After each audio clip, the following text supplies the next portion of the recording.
There are some universal things about biochemistry. There's a universal metabolic chart that essentially all organisms share.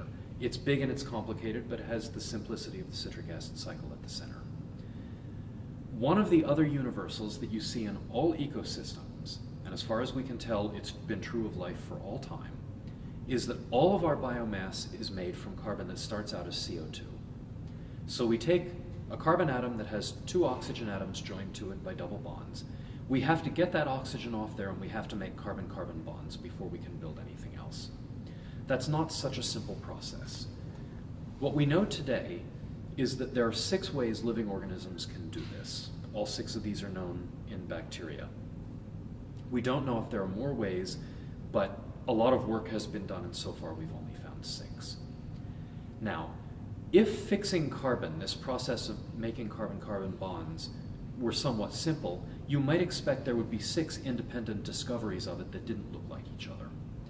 But in fact, if you look at the 6 ways of fixing carbon, you realize that they're all incredibly similar, and that they're all tied in one way or another to a basic backbone that includes the citric acid cycle and the chemistry that today we do as vitamin B9 chemistry.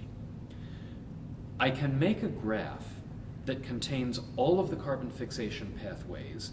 It also contains the way we make ribose to make RNA, and it contains the way we make fatty acids to make our cells and cholesterol. And that graph has only 34 or 35 organic chemicals in it. It's not huge. It's not the thousands of chemicals that we make with our 10,000 genes. It's not even the 125 small molecules. Most of those come off of certain things in the citric acid cycle, the precursors.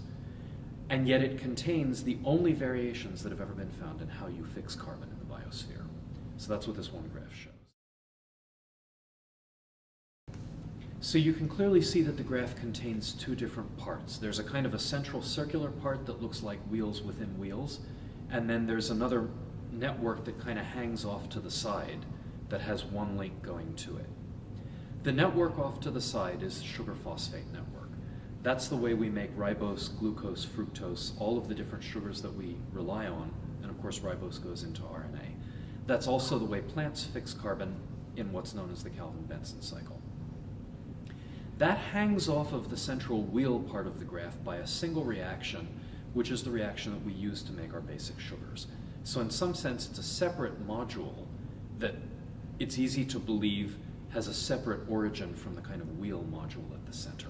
It also has somewhat distinctive chemistry. The wheel module in the center is all of the reactions that do the same basic thing as the citric acid cycle does. You can run the wheel in the counterclockwise direction, and along all of the circular arcs in that wheel, what happens is you're taking in carbon dioxide atoms to some molecule. The molecule that you start with gets longer as it absorbs carbon. It grows and grows as you go around the wheel.